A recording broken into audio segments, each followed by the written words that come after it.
শুভ সকাল বন্ধুরা। এখন বাজে 6টা। প্রত্যেক দিনের মতো আজও সকালবেলা উঠেই সামনের গেটটাকে দেখো খুলে দিচ্ছি। গেটটা খুলেই সোজা চলে আসলাম বারান্দায়। আর বারান্দায় এসে দেখো কাঠের যে কাগজটা দেওয়া ছিল সেই কাগজটা খুলে গেছিলো। কাগজটাকে আবার ভালো করে আটকে দিয়ে নিচে যে কটা পাটকাঠি পড়েছিল সবগুলোকে কিন্তু কাঠের উপরে তুলে দিলাম। তারপর দেখো বারান্দাটাকে কিন্তু আমি ভালোভাবে ঝাড় দিয়ে দিচ্ছি। আর দেখছো বাঁশের বাগান থেকে কিন্তু খঞ্চি কাটতে কাটতে বড়শি করার জন্য অনেকগুলো কিন্তু বড়শি হয়ে গেছে। আর দুটো বড়শি কিন্তু কেনা। আর দেখো বারান্দাটাকে কিন্তু আমি ভালোভাবে ঝাড় দিয়ে দিচ্ছি। আমি ততক্ষণ বারান্দাটাকে ঝাড় দিতে লাগি, তোমরা ততক্ষণ পুরো ভিডিওটা দেখতে থাকো। এই পাশের বারান্দাটা ভালোভাবে ঝাড় দিয়ে সোজা চলে আসলাম ও পাশের বারান্দাটাতে।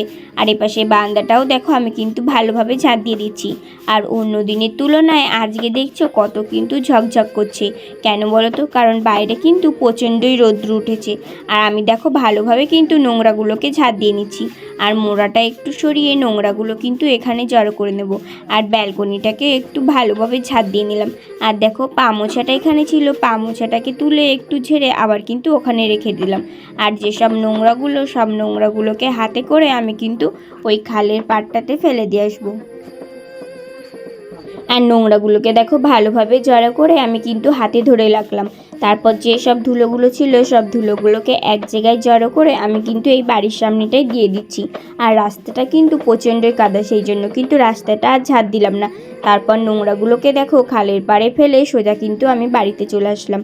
বাড়িতে ঝাঁটাটা রেখেই তারপর দেখো বাইরে দেখছি যে কারেন্টের তারে কিন্তু দুটো পাখি কত সুন্দর বসে আছে। তারপর বাড়ির উঠানে দেখলাম দেখো একটা সাপ কিন্তু আসছিল। বাড়ির উঠানটা তো পুরো জলে ভর্তি হয়ে গেছে, সেই জন্য কিন্তু সাপের উৎপাত বেশি বেড়েই গেছে দেখছো। আর সাপ দেখলে কিন্তু আমার প্রচণ্ডই ভয় করে। আর দেখো সাপটা কেমনভাবে যাচ্ছে। আর জানো তো বন্ধুরা, এই সাপগুলো চলাফেরা করলেও কিন্তু অতটা বোঝা যায় না, কারণ সাপগুলো প্রচণ্ডই সরু সরু। তারপর দেখো বাড়িতে এসেই সোজা আমি কিন্তু স্নান করে নিয়েছি। আর স্নান করে দেখো চুলটাকে কিন্তু ভালোভাবে আঁচড়ে নিচ্ছি। চুলটাকে ভালোভাবে আঁচড়ে আমি কিন্তু চুলটাকে খোপা করে রেখে দিচ্ছি। আর প্রত্যেক দিনই তো স্নান করার পরেই চুলটাকে ভালো করে আঁচড়ে আমি কিন্তু খোপা করে নিই। কেন বলো তো? খোপা করতে করতে না অভ্যাস হয়ে গেছে, তাই জন্য আর অন্যরকমভাবে চুলটা বাঁধি না। তারপর দেখো আমি একটু ভালোভাবে কিন্তু সিঁদুর পরে নিচ্ছি। আর বাইরে কিন্তু প্রচণ্ডই রোদ্দুর উঠেছে, আবার কিন্তু বাতাসও বইছে। আমি ততক্ষণ সিঁদুর পরতে লাগি, তোমরা ততক্ষণ আমার পাশে থাকো। সিঁদুর পরে আর একটা সিঁদুরের ফোঁটা পরে সোজা চলে আসলাম রান্না করতে। আর আজকে কিন্তু রান্নাঘরে রান্না করছি না, আজকে কিন্তু বারান্দায় রান্না করছি। কারণ রান্নাঘরটা কিন্তু পুরো কাদা কাদা হয়ে গেছে আর পুরো ভিজে গেছে। আর কি জানো তো, কেঁচোতে মাটি তোলে তো প্রচণ্ডই ঘেন্না লাগছিল আমার, সেই কারণে কিন্তু বারান্দাটাই রান্না করছি। আর এত হাওয়া দিচ্ছে উনুনটা জ্বলতেই যাচ্ছিল না। ভালোভাবে দেখো পাটকাঠিগুলোকে ধরিয়ে 4-5টা কটা পাটকাঠি ভেঙে উনানের ভিতর দিয়ে দিলাম। তারপর কিন্তু দেখো উনানটা কিন্তু আমার দাউ দাউ করে ধরে গেল। এবার কিন্তু আমি উনানের পর কড়াই বসিয়ে দেবো। আর প্রথমে কিন্তু আমি মাছ ভেজে নেবো, তারপর কিন্তু সব রান্নাগুলো করব। আর আজকে রান্না করব কচু দিয়ে মাছ দিয়ে তরকারি, সেই জন্য দেখো আমি কিন্তু আগে থেকেই কচুটাকে কেটে রেখেছিলাম। আর শাপলাও রান্না করব, শাপলাটাকেও আগে ভালোভাবে কেটে ধুয়ে রেখে দিয়েছিলাম জল ঝরার জন্য। আর কড়াইটা বসিয়ে দিয়েছি, কড়াইটা ততক্ষণ গরম হতে লাগুক, তারপর আবার তোমাদের সাথে কথা বলছি। কড়াইটা তো আমার ওপাশে গরম হচ্ছে। আর দেখো এপাশে কিন্তু আমি মাছগুলোকে হলুদ আর লবণ দিয়ে ভালোভাবে মাখিয়ে নেবো।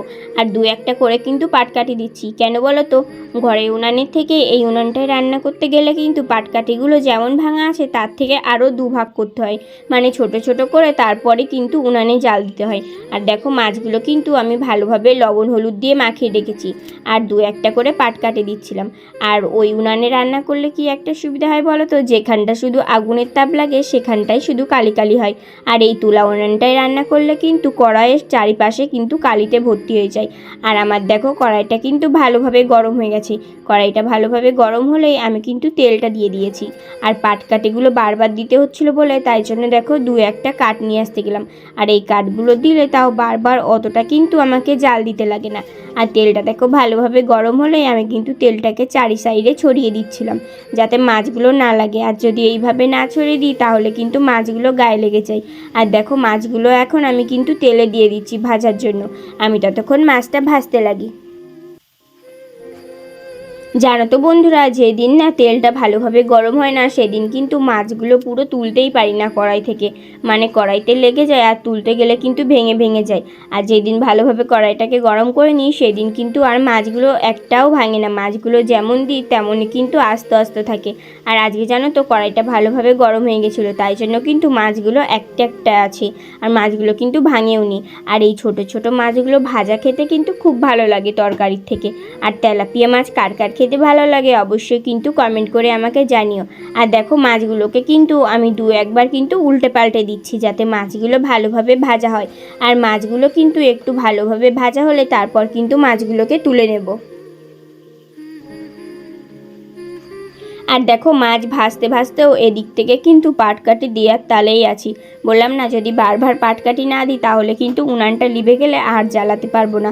আর মাছগুলো দেখো আমার কিন্তু ভালোভাবে ভাজা হয়ে গেছে, মাছগুলো কিন্তু আমি থালায় তুলে নিচ্ছি।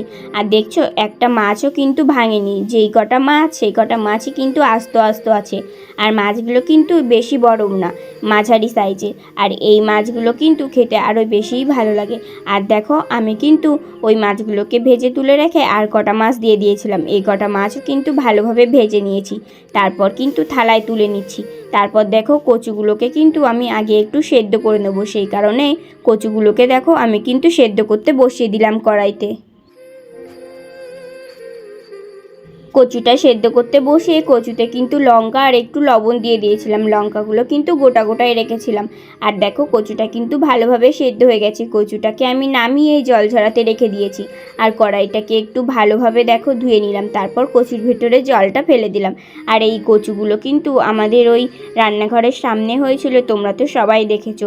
যদি বন্যার জলে না এই কচু গাছগুলো ডুবে যেত তাহলে কিন্তু কচুগুলো অনেক বড় বড় হতো, জানো তো। কী করবো, বন্যার জলে ডুবে গেছে। আর কচুগুলো যদি ওখানে রাখা থাকতো তাহলে কিন্তু কচুগুলো আর খাওয়া হতো না, কচুগুলো সব নষ্ট হয়ে যেত। তাই জন্য কিন্তু সব কচুগুলোকে তুলে নেওয়া হয়েছে। কড়াইতে তারপর দিয়ে দিয়েছিলাম জিরে, কারণ কচুর তরকারিতে যদি একটু জিরে বাটা না দেওয়া হয় তাহলে কিন্তু ভালোই লাগে না, আর স্বাদটাও কিন্তু আসে না। তাই জন্য দেখো অল্প কটা জিরে কিন্তু আগেই ভেজে আমি কিন্তু তুলে রেখে দিলাম। তারপর কড়াইয়ে দিয়ে দিলাম তেল, আর অল্প কটাই কিন্তু জিরে ছিল, সেই কটা জিরে দিয়ে ভালোভাবে কিন্তু ভেজে নিচ্ছি। আর কচুর দেখো জলটা কিন্তু ঝরে গেছে, তারপর আমি কিন্তু জিরে ফোড়ন দিয়ে আর কচুটাকে দিয়ে ভালোভাবে কিন্তু কষিয়ে নেব। আর দেখছো কচুটা কিন্তু একটু হলুদ হলুদ হয়ে গেছে, কারণ ওই যে সেদ্ধ করার সময় হলুদ দিয়েছিলাম সেই কারণে। আর কচু কিন্তু সেদ্ধ করে নিলেই ভালো হয়, যদি গাল চুলকায় তাহলে কিন্তু আর গাল চুলকায় না। আর দেখো কচুটা কিন্তু কড়াইতে দিয়ে হলুদ লবণ দিয়ে দিয়েছি, আর ভালো করে এখন একটু জল দিয়ে কষিয়ে নেব।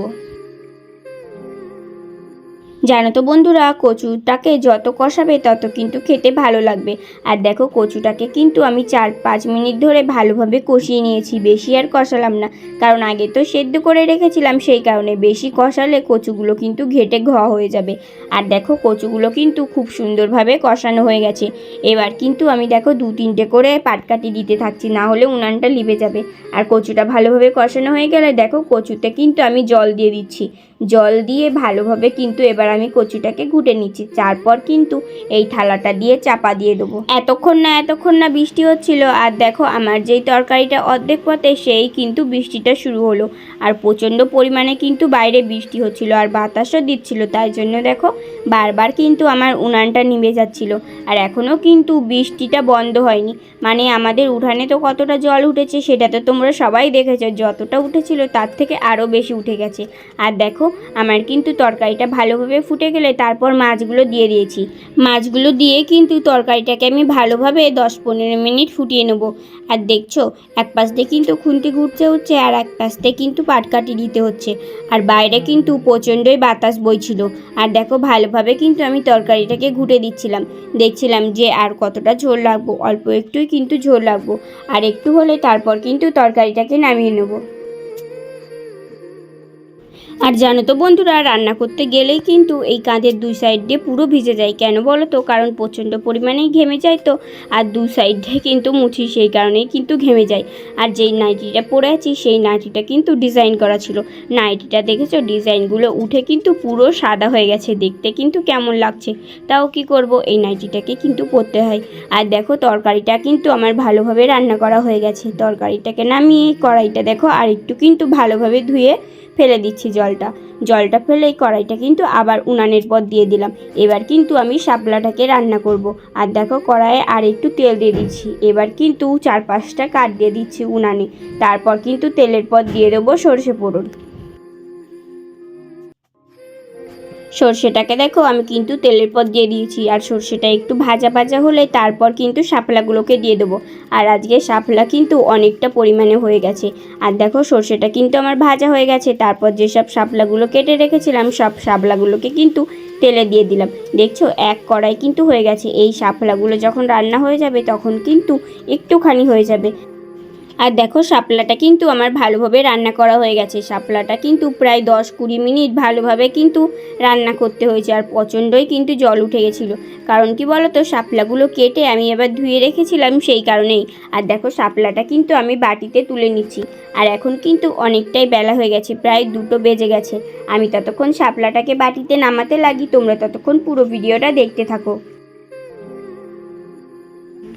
শাপলাটাকে দেখো নামিয়ে আমি কিন্তু ভাতের হাঁড়িতে আগে থেকেই কিন্তু চাল ভিজিয়ে রেখেছিলাম। আর ভাতের হাঁড়িটা কিন্তু এখন বসিয়ে দিলাম। আগে সব রান্না বান্না করে লাস্টে কিন্তু ভাতটাকে রান্না করছি। আর দেখো ভাতটাকে বসিয়ে দিয়েছি, তারপর কিন্তু 2-1টা করে পাটকাঠি দিচ্ছিলাম। আর ভাতটা কিন্তু আমার রান্না করা হয়ে গেছে। দেখছিলাম যে ভাতটা ভালোভাবে ফুটেছে কিনা, দেখলাম যে ভাতটাও হয়ে গেছে। ভাতটাকে দেখো এবার কিন্তু আমি নামিয়ে নিচ্ছি। ভাতটাকে উবুর দিয়ে দেখো যেসব কাঠগুলো ছিল সেই সব কাঠগুলো কিন্তু আমি আবার কাঠের গাদার পরে রেখে আসলাম। আর একটা কাঠ ছিল, সেই কাঠটাকে কিন্তু উনানের পর দিয়ে দিয়েছি। আর তরকারিগুলো ওই সাইডে রেখে এসে ভালোভাবে কিন্তু যেখানটা রান্না করলাম সেখানটা দেখো ঝাঁট দিয়ে দিচ্ছি। তারপর দেখো এখানটা কিন্তু ভালোভাবে পরিষ্কার করে রেখে সোজা চলে আসলাম গোপুসোনাকে পুজো দিতে। আর কারেন্ট ছিল না বলে তোমাদের সাথে শেয়ার করতে পারলাম না। কেমন লাগছে অবশ্যই কমেন্ট করে জানিও। পুজো দিয়েই সোজা চলে আসলাম ভাত খেতে। আর বড় কারখানা থেকে এসে খেয়ে আবার কিন্তু চলে গেছে, তাই জন্য কিন্তু আমাকে একা একাই খেতে হচ্ছে। আর দেখো আমার কিন্তু শাপলা দিয়ে খাওয়া হয়ে গেছে। আর যে কচু দিয়ে মাছ দিয়ে তরকারি রান্না করেছিলাম সেটা কিন্তু এখন খাচ্ছি। আর আজকে কি রান্না করেছি সেটা তো বলতেই ভুলে গেলাম, শাপলা ভাজা আর কচু দিয়ে আর তেলাপিয়া মাছ দিয়ে তরকারি। আর জানো তো বন্ধুরা, এই কচুগুলো খেতে কিন্তু খুব ভালো লাগে। আর এত প্রচণ্ড গরম লাগছিল, দেখেছো সাইডে কিন্তু আমি পাখাটাকে চালিয়ে রেখেছি। আর ভাতটাও কিন্তু প্রচণ্ডই গরম ছিল, কারণ একটু আগেই তো রান্না করলাম, সেই কারণে রান্না করে উঠতে কিন্তু অনেকটাই দেরি হয়ে গেছে। আর খেতে খেতে দেখো 2:30 কিন্তু বেজে গেল। আর প্রচণ্ডই কিন্তু গরম করছিল, কারণ রান্না করে উঠেই খেতে বসে পড়েছিলাম। তারপর খাওয়া দাওয়া করেই বিকেলবেলা এসে দেখো ছাদে দেখি আকাশটা কিন্তু কত সুন্দর দেখতে লাগছে।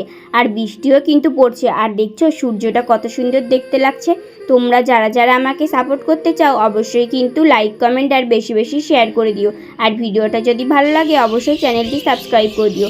সবাই ভালো থাকবে, সুস্থ থাকবে, সাবধানে থাকবে। ধন্যবাদ।